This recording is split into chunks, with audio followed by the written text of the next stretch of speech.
Welcome back नाज़रीन। गुफ्तगू सिलसिले को आगे बढ़ाते हैं। उस्मान बड़ाई साहब, सर जंग की लेटेस्ट सूरत हाल और मामला किस तरफ जा रहे हैं सर?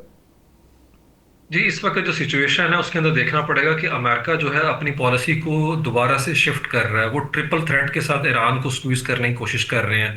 वो अंदरूनी तौर पे शोरश के लिए पहली दफा उनके सिविलियन इंफ्रास्ट्रक्चर जो है उसको डैमेज कर रहे हैं। वॉर जब से स्टार्ट हुई 28 फरवरी से, अब जो है कल उन्होंने अटैक किया है, बल्कि 24 घंटों में उन्होंने अटैक किया है। उनके न्यूक्लियर सिविल जो अपना पावर प्लांट है उसको उन्होंने हिट किया जो जेर तामीर था।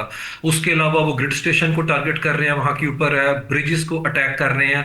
और मेरे ख्याल में वो यही चाहते हैं कि वहां का जो सिविलियन इंफ्रास्ट्रक्चर है, ढांचा है, उसे डैमेज करके अवाम को दोबारा से अंदरूनी खलफशार जो है उसकी तरफ लेके जाया जाए और एक अंदरूनी तौर के ऊपर भी प्रेशर माउंट किया जाए जो वहां की गवर्नमेंट है। उसके अलावा जो बैरूनी सरहदें हैं उसको उसको उनको भी अदम इस्तेहकाम की तरफ लेके आया जाए। इसीलिए वो टर्की को F-35 तैयारे दे रहे हैं। टर्की अपना एयर डिफेंस सिस्टम लॉन्च कर रहा है शाम के अंदर। और सीरिया को खुद डोनाल्ड ट्रंप ने तुर्की के अंदर जो समिट हुआ है यूरोप का, नेटो का, उन्होंने कहा कि टर्की जो शाम है वो बेहतर तरीके से मैनेज कर सकता है हिजबुल्लाह को, क्योंकि अहमद शरा का ग्रुप जो था ये बशारुल असद के साथ जो है वो अपना अब कह लें कि लड़ाई के अंदर था। तो इसलिए वो चाहते हैं ये सुन्नी ग्रुप को वहां पे लड़वा दिया जाए और जो काम नेतन्याहू करना चाहते हैं वो काम यहाँ से सीरिया की तरफ से हो। इसीलिए पिछले हफ्ते वहां पे जो खेप जा रही थी ड्रोन्स की, मिसाइल्स की, उसको इंटरसेप्ट किया गया सीरिया के बॉर्डर के ऊपर है।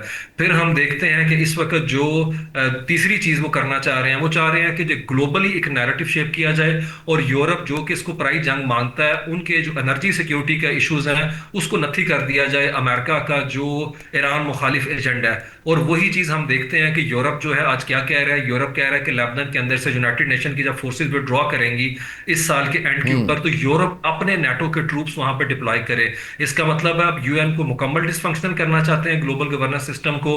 और अगर यूरोप ने वहां पे पांव रख दी, अपनी फोर्सेस उतार दी, तो वो हिजबुल्लाह के क्या सामने खड़े हो जाएंगे। सिचुएशन बड़ी वोलेटाइल है, बड़ी प्रिकेरियस है। लेकिन इस जंग के सबसे बड़े आप कह लें कि लूजिंग एंड पे खड़े हैं अरब स्टेट्स, गल्फ स्टेट्स है। वो ना सिर्फ हमले बर्दाश्त कर रहे हैं जैसे ब्रिगेडियर साहब ने की, लेकिन इसके पीछे मुझे लगता है ये बात भी कहने की हमें जरूरत है बड़ी अशद, कि there is a method behind that madness. कि उन्होंने क्यों नहीं काम किया अपने स्टॉक पाइल पे, अपनी आर्मी पे। देखें, बादशाहतें अफोर्ड नहीं कर सकती ताकतवर फौज है। हम्म। उन्हें पता है इनका हशर क्या होगा। मिस्र आपके सामने है, इराक आपके सामने है, लेकिन वो हाई राइज भी काम नहीं उनके उस तरीके से आ सके है। अमेरिका तो अपने ट्रूप्स को बचाता फिर रहा है। बहरेन में दो उनके बंदे जॉर्डन में जो है 2 दिन पहले मारे गए हैं ड्रोन स्ट्राइक्स में। उसके बाद जो है उसकी शिद्दत इंटेंसिटी तेज हो रही है। हम्म। लेकिन ईरान जो है वो मेरे ख्याल में वो भी ओवर प्ले कर रहा है अपने हैंड को। देखें, उसकी जो एडवांटेजेस इस पोजीशन है वो डाइल्यूट कर जाएगी, क्योंकि अरब वर्ल्ड जो है वो इस मोमेंट ऑफ ट्रुथ पे खड़ी है कि हमें डाइवर्सिफाई करना पड़ेगा रूट को। तो वो देख लें कि जो ये जो यूएई है वो अपना जो टर्मिनल है उनका फुजेरा का, उस तक ले गए हैं पाइपलाइन। और अभी दुबई तेजी से काम कर रहा है, दूसरी पाइपलाइन 2027 तक है। सऊदी अरेबिया ने भी 1980 के अंदर काम किया था, वो भी 1200 किलोमीटर का जो पैच है, जो जो यंबू पोर्ट है उससे वो कर रहे हैं अपनी जो इस वक्त पाइपलाइन जो है उसके थ्रू तेल को गुजार रहे हैं। तो मेरे ख्याल में इरानियन को कोई खास फायदा इस चीज से होगा नहीं है। नो डाउट हार्ड लाइन जो वहां पे फैक्शंस हैं वो असर्ट कर रहे हैं अपनी पोजीशन को कि जनूबी रास्ता ओमान के साथ हम नहीं गुजरने देंगे वहां से हम्म। टैंकर्स को। लेकिन अगर वो कमर्शियल वेसल्स को हिट करके ये सोचते हैं कि इंटरनेशनल मार्केट जो है वो जोड़ दोबारा कर सकती है, $100 से ऊपर जा सकता है ब्रेंट क्रूड अमेरिका में, डोमेस्टिक जो इस वक्त पैराडाइम है पॉलिटिकल जो है वो इन्फ्लुएंस करेगा। और 3 नवंबर के इलेक्शन जो है उसको करेगा, उसको वो कर सकते हैं, मैनिपुलेट कर सकते हैं। तो ये चीज उनके लिए भी बड़ी खतरनाक है। देखें, वहां पे नेवल ब्लॉकेड हो गया हुआ है, वो तेल कहां से बेचेंगे। और जिस लेवल के अमेरिका इस वक्त डिस्ट्रक्शन कर रहा है, देखें बेशक अमेरिका हार गया, अमेरिका जीत नहीं सका वियतनाम में, अफगानिस्तान में, लेकिन जो पीछे मैस डेथ हम्म। डिस्ट्रक्शन छोड़ के आए हैं वो तो अनमिटिगेटेड डिजास्टर है। वो तो ठीक ही नहीं हो सकता। अफगानिस्तान आपके सामने है। तो मेरे ख्याल में ईरान के अंदर भी वो सैनिटी परवेल करती नजर नहीं आ रही। जिस तरह के वेंजेंस की बात हो रही है वहां पे अवामी सतह के पार्लियामेंट के इजलास में, पब्लिक लेवल के ऊपर, तो सैनिटी दूर दूर तक नजर नहीं आती। और डोनाल्ड ट्रंप की आप क्या बात करते हैं। डोनाल्ड ट्रंप मेरे ख्याल में आज का अमेरिका ना वकार रखता है, ना कोई उसूल है, ना डेमोक्रेटिक आइडियल्स है उनके एंड के ऊपर है। फॉरेन ऑफिस जो है मुकम्मल डिसमेंट उन्होंने समझे डिसफंक्शन कर दिया हुआ है। मार्को रूबियो का दूर दूर तक जिक्र नहीं है। गोल्फ के प्लेयर और अपने दामाद को लेके वो फॉरेन पॉलिसी के फ्रंट के ऊपर जो है कोशिश कर रहे हैं, शायद वही जो उनका एक खास तरह का फलसफा है कि मैं दीवार के साथ लगा दूंगा और खास तरह से नेगोशिएटिंग टेबल के ऊपर लेवरेज ले लूंगा, ईरान से वो चीज़ उन्हें मिलने वाली नहीं है। तो बहुत अफसोस है इस वक्त सूरत हाल जो है, पाकिस्तान की जो मसालेहती की कोशिशें थी उसको सेबोटाज करने के हवाले से इरिटेंट फैक्टर जो हैं वो पूरी कोशिश कर रहे हैं। इसराइल जो है वो भी इस चीज़ के को चाहता है कि वो पोलिटिकली इसको मैनिपुलेट करे 27 अक्टूबर के इंतखाबात के हवाले से।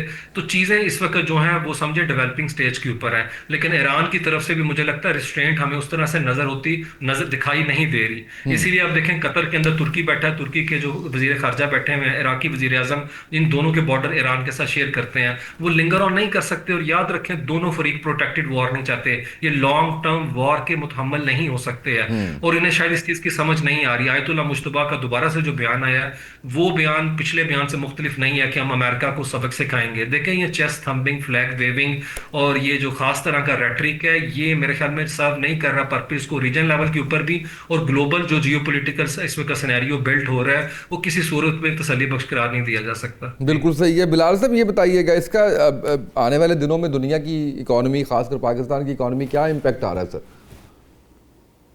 जी आगे तो हालात बहुत खराब आ रहे हैं। To be honest with you, हम यहाँ पे अभी स्ट्रेट ऑफ हुर्मुज़ को जो है उसका मातम कर रहे हैं, और वहाँ पे बाबल मंदब और रेड सी जो है उसको भी बंद करने की तैयारी मुकम्मल है। बात यह है कि इसराइल का हमने नाम लिया एक सेटलर कॉलोनी जिनका कोई हक नहीं बनता, जो क्लेम करती है कि हजारों साल पहले वो रियल स्टेट खुदा ने उनके हवाले कर दी और वो वहां पे आए, और फिर वहां पे उन्होंने रियासत बनाई, और 48 से फैलते फैलते वो कहां तक पहुंच गई। मेरे ख्याल में हमें जो कॉलोनियल लेगेसीज यहाँ पे रह गई उनको सामने रखते हुए आज के मसले को समझना पड़ेगा। क्यों ईरान इतना सख्त किस्म का मौकफ उठाए हुए, क्योंकि उसे पता है कि आप अगर देखें तो 90s से नेतन्याहू एक चार्ट उठा के लाता है और कहता है कि इतने अरसे के बाद ईरान जो है वो न्यूक्लियर पावर बन जाएगा। तमाम आपकी लय खत्म हो रही है न्यूक्लियर पावर पे, जबकि खमीनी की, इमाम खमीनी का साफ फतवा, और उसके बाद खामनाई साहब का भी कि ईरान न्यूक्लियर पावर नहीं बनाएगा क्योंकि वो शरई एतबार से गलत हैं। अच्छा, आप उनकी बात मानने के लिए तैयार नहीं, क्योंकि हम सब भी जितना यहाँ पे एनालिसिस कर रहे हैं, सारा हमारे पास जो सोर्स है वो वेस्टर्न मीडिया का सोर्स है। और एक हमारी थ्योरी है जिसे कहते हैं पोस्ट स्ट्रक्चरलिज्म। किस तरीके से विजुअल्स को आप दिखाते हैं, आप दिखा रहे हैं कि फलां मुल्क के अंदर ये हो रहा है, ये हो रहा है, ये हो रहा है, और उसके बाद आप एक बनाई भी अपने पसंद की कंक्लूजन सामने रख देते हैं। देखें इस वक्त पाकिस्तान के अंदर भी आपको पता है कि बलूचिस्तान के अंदर कुछ गड़बड़ चल रही है, जिसका मुकम्मल तौर पे एक लिंक इस वक्त जो सिचुएशन ईरान में डेवलप हो रही है उसके साथ हो रहा है। एक खास तरीके के साथ इस्लामी ममालिक को एक उस मकाम पे लाया जा रहा है जहां पे उनको तबाह करने के लिए मौके जो हैं वो आराम से बन सकें। इसीलिए पाकिस्तान की इस वक्त अगर आप अपने पॉलिसी मेकर्स को देखें तो इंतहाई ठंडे तरीके से हम चल रहे हैं। हम एक तरफ सऊदी अरब के साथ इत्तेहाद के अंदर हैं, उसका दिफा करना है, और दूसरी तरफ हम ये भी जानते हैं कि fall of regime, Islamic regime in Iran means के यहाँ पे जो नई रिजीम आएगी प्रो इजराइल, प्रो अमेरिका, उसके क्या कॉन्सिक्वेंसेस होंगे हमारे इस इलाके में। अब जबकि आपको पता चल गया, जियोपॉलिटिक्स की बात करें तो हमारा मुल्क जो है मिनरल से माला माल है, और कुछ ताकतें जो है वो नहीं चाहती कि हम उसको एक्सप्लॉइट करके अपने पोटेंशियल को हासिल कर सकें। सो हमें एक कॉन्टिन्यूअस वायलेंस की जो है, और वायलेंस को मैं आपको बता दूं कि वो गाल्टन ने कहा था कि वायलेंस एक ऐसी कंडीशन है जिसमें कोई जो इंसान जो है वो अपनी पोटेंशियल तक ना पहुंच सके, तो इस कौम को उसके पोटेंशियल तक पहुंचने की इजाजत नहीं दी जा रही। और उल्टा अब आगे जो मुझे नजर आ रहा है कि अगर आपकी रेड सी बंद हो जाता है, बाबुल मंदब को भी चोक कर देते हैं हुतीज जो हैं, हॉर्न ऑफ अफ्रीका को कर देते हैं, तो आप खुद सोच सकते हैं कि हालात, इसी फ्यूल की प्राइस कहां तक पहुंचेगी। इस वक्त अरब ममालिक को और ईरानियंस को उस ट्रैप में गिरने से बचना है। अब देखें मिलिट्री बेसिस मौजूद है हमारे ही मुसलमान भाइयों की, और वहां से लगातार फायर आ रहा है, उसे यूज किया जा रहा है। सेंटकॉम का फॉरवर्ड बेस एक मुल्क में है, एक मुल्क के अंदर जो 5th फ्लीट का पड़ा हुआ है। तो बेसिकली सवाल ये भी तो उठाना चाहिए ना कि भाई आप इनको निकालो, और आप ये जानते हो कि जबकि ये यहाँ पे बैठे हुए हैं 48 से एनक्रोच करता जा रहा है वो जो एक सेटलमेंट है यहूदियों की, ज़ायनिस्टों की। सो हमें बहुत ही, पाकिस्तान को अल्लाह ताला ने ये मौका दिया है, और बल्कि क्योंकि ये वाहिद इस्लामी मुल्क है जो एक नजरिए पे बना है, एक लीडरशिप हमारे पास रही है, हमारी लीडरशिप तमाम चीजों को रियलाइज कर रही है। और यही वजह है कि आप देखें कि कितने बुरे हालात हुए कि सऊदी अरब की ऑयल रिफाइनरीज के ऊपर मिसाइल गिर रहे थे, लेकिन सऊदी अरब रिटेलिएट नहीं कर रहा था।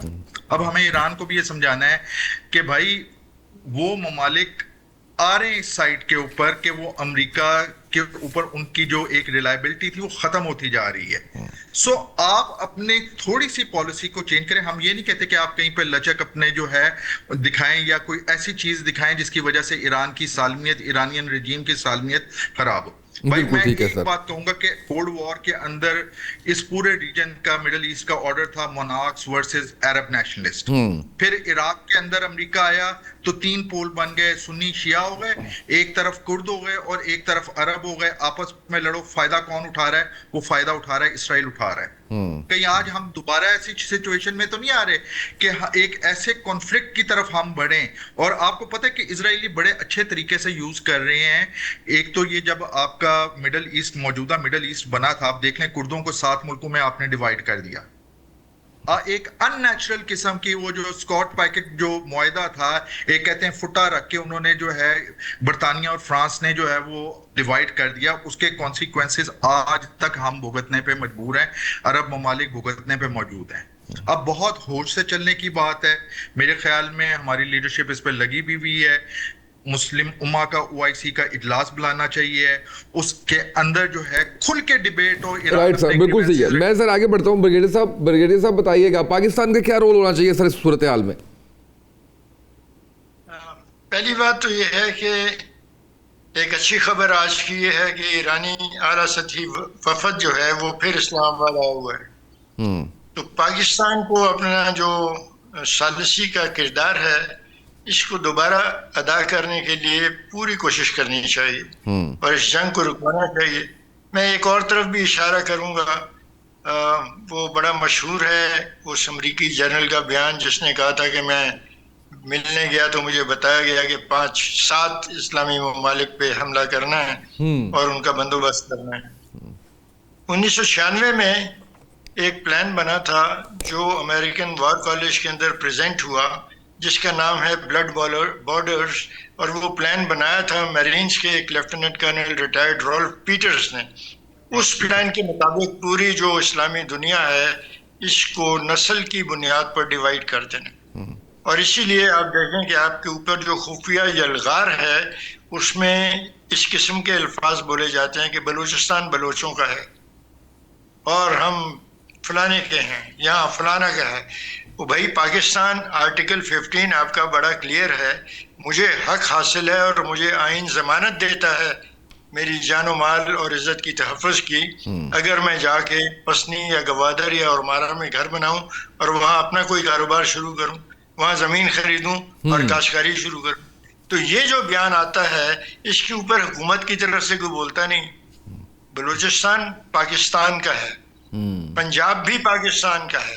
हमें अपने इत्तेहाद को कायम रखना है और मुसलमानों को ख़ास तौर पे देखना है कि रॉल्फ पीटर प्लान वो तो सारी दुनिया को पता है, गूगल करें मिल जाता है, वो है। और अगर हम पिछले 50 साल की तरफ देखें तो उस पर अमल हो रहा है, वो नज़र आ रहा है। वो पहले से था, रॉल्फ पीटर्स ने सिर्फ उसको कागज़ पे लिख के एक शक्ल दे दी। उस प्लान पे तो 1915 से अमल हो रहा है। बिल्कुल सही। तो अगर आपने दुनिया के अंदर बाइज्जत और पुरवकार जिंदगी गुजारनी है एक उम्मा की हैसियत से, तो आपको अपने चलन पे नजर डालनी होगी, अपने चलन बदलने होंगे, अपने इत्तेहाद को कायम रखना होगा। और इस किस्म की जो बातें हैं कि ये इलाके इस इलाके में वो ना आए, इस इलाके में वो ना आए, ऐसे MNAs ऐसे MPs के खिलाफ तो चेयरमैन सेनेट को और स्पीकर कौमी असेंबली को और इलेक्शन कमीशन को एक्शन लेना चाहिए। जो नस्लियत को उभार रहे हैं, वो क्या अल्लामा इकबाल ने भी कहा था ना कि रंग, कौमियत और नस्ल जो है ये अगर इख्तियार करोगे तो मिटोगे। बिल्कुल सही सर, क्लोजिंग पे आपको जाना है बात- मुझे। बिल्कुल सही है ब्रिगेडियर साहब, thank you so much for joining us. बहुत शुक्रिया बिलाल साहब आपका, उस्मान बड़ाई साहब आपका शुक्रिया, हमारे साथ जवाब फैज साहब मौजूद थे, उनका शुक्रिया। आज के प्रोग्राम से इतना ही, इजाज़त दीजिए, अल्लाह हाफिज़।